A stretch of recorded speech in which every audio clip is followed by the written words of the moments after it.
Over the last decade, gaming auteur Suda51 has become a force to be reckoned with. His games have subverted standard video game tropes and provided some of the zaniest and most esoteric experiences around. Pick any random title from his catalog and you'll be playing a game that is distinctly Suda51. While his career in the video game industry is much longer than that, his first big international release was the cult classic Killer7. Initially planned as one of the Capcom 5 for the GameCube, the game saw a release on Sony's PS2 alongside Nintendo's ill-fated Lunchbox and was met with some very mixed reception. People either loved it or hated it, with no real in-between. Having never played the title before, I was intrigued at the chance to see where Suda51 finally made his crossover from developing strictly Japanese games. While my opinion is a bit mixed, I could definitely say that this feels like something that only Suda51 could create.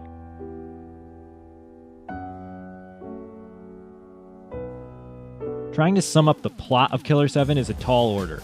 There are so many twists, turns, and fake-outs going on that providing a brief outline could be misleading. That being said, the first few missions give the impression you're going on a quest to save Japan from some political turmoil. The game takes place in an alternate history timeline where world peace has been declared among every nation, though a rogue group within Japan is making things difficult for the United Nations. Enter the titular Killer7, a ragtag group of assassins who are the only force that can stop the invading Heaven's Smiles. As I said, a general summary would do a disservice to how subversive this game's plot actually is, but just know that you won't be stepping into a generic tale. As is the case with every Suda51 game that came after, something deeper lurks within Killer7, and discovering its secrets is going to take some serious dedication. As far as the audio-visual presentation is concerned, I don't think Killer7 is aged a day. It may appear a bit simplistic, but everything is highly stylized and looks absolutely stunning at higher resolutions. I've heard some bad things about the original PS2 port, but this new PC one is leaps and bounds beyond what the GameCube was capable of. Maybe some of you won't prefer the cutscene zoomed in, but a welcome 4:3 aspect ratio will give you the original presentation as it was meant to be played. Even without that option, Killer7 looks great. The design of its aesthetic was ahead of the curve back in 2005, and you could be forgiven for assuming this was a brand new title from Suda51.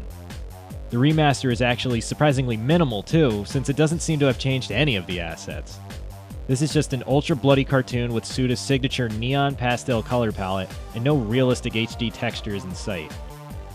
There are some issues I have with the PC port, like button prompts showing controller commands when using a keyboard, but the low cost and incredible performance make up for most of the drawbacks. Maybe it isn't as easy as popping in the GameCube disc and just playing, but Killer7 on PC is easily the definitive version of this weird cult classic. I also need to give kudos to the voice acting, which is excellent. Let's dance. This is another strong suit of Suda's games, but this wasn't really an expected thing in 2005. If you compare Killer7 to other Japanese games from the era like Resident Evil 4, Dynasty Warriors 5, or Ninja Gaiden Black, the acting is just top-notch. It sounds like the kind of proper dub that games are only just now receiving, with a lot of skilled performances coming from the likes of Steve Bloom, Jennifer Hale, Tara Strong, and Cam Clark. I suppose that pedigree should speak for itself, but each actor turns in a commendable performance that sucks you into the obtuse plot that Killer7 has. I wish I could keep that praise up for the gameplay, but this is the area I feel Killer7 misses the mark. To its credit, the game is still highly unique, and I can't claim I've played anything remotely similar in the 13 years since its release. Suda51 would turn his efforts into more conventional gameplay archetypes after Killer7, so what you get here is something wildly off the wall and almost indescribable. Killer7 combines first-person gunplay with third-person's on-rail exploration.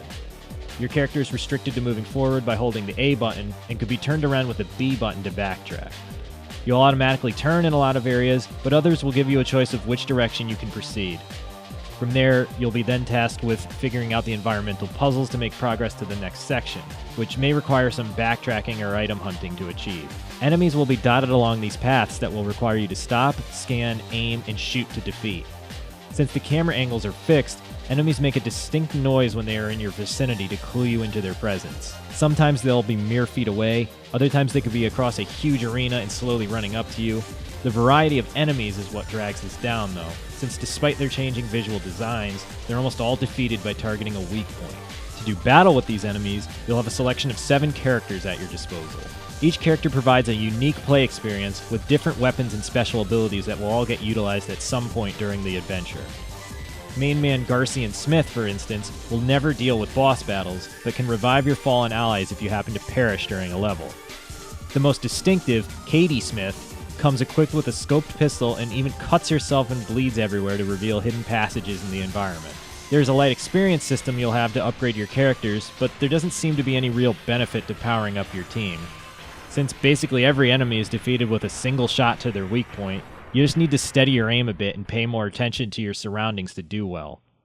It also doesn't matter too much, as shooting makes up about 30% of the overall experience. Boss fights do cap off each level, and they are all different, but the basic layout set forth in the first level of Killer 7 is how the entire game plays out. You go around searching for a specific item, typically soul shells, use one or two character-specific powers, get introduced to a new enemy type, and then battle the end boss. Rinse and repeat for about 10 hours.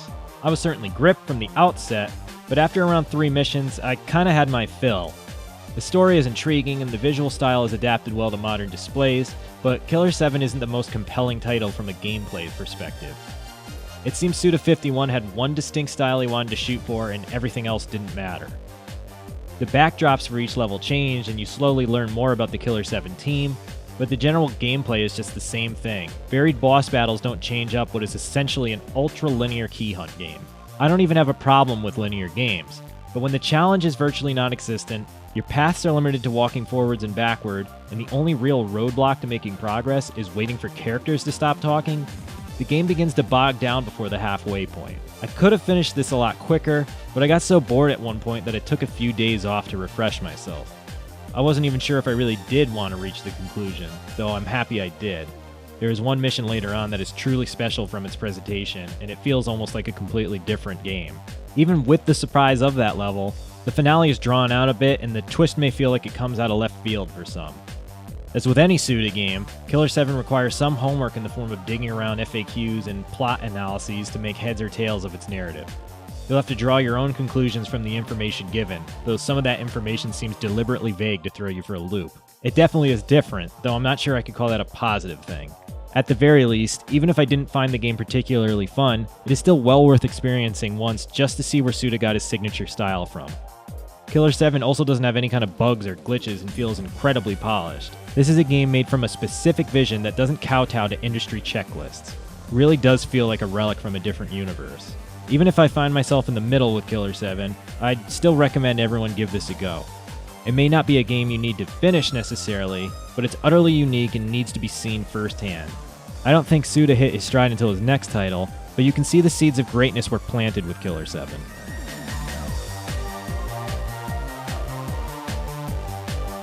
To check out this and other written reviews from our staff, be sure to head over to Destructoid.com.